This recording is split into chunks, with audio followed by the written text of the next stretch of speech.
Nandagko namaning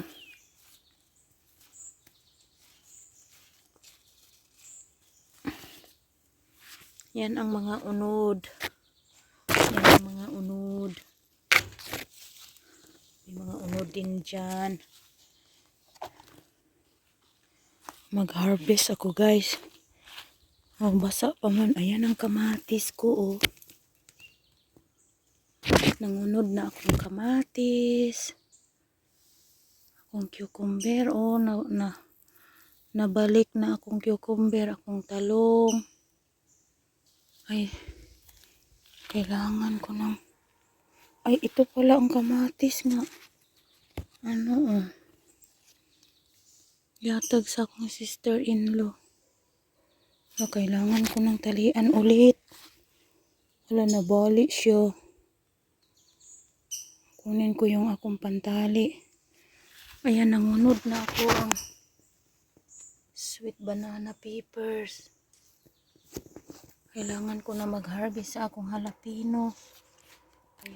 Ayan guys, ang aking na-harvest for today. Yung aking beans.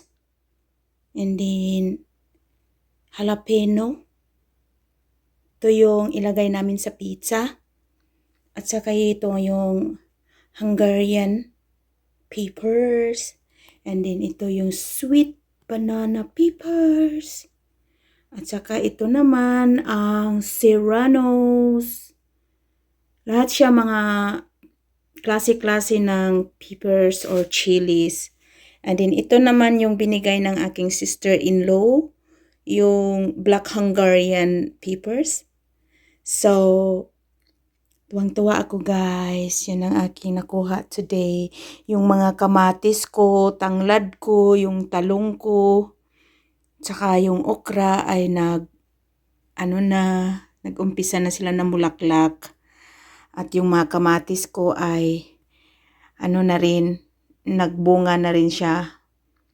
Ayan guys, ang aking naani sa aking itinanim. Kung may itinanim, may aanihin si Inday Bing. Kaya ayan guys, ang aking ma-share for today's about my garden. Update yan. So, enjoy lang hanggang sa ma-relax ang iyong feeling at saka yung imong mind. Kasi garden is makarelax talaga. Tsaka yung mga flower ko. At saka, alam nyo, busy lang ako guys. Hindi ko mabidyohan kasi napaka-busy ng aking life. Kaya salamat. At ito yung aking update sa aking garden. Salamat. Maraming salamat.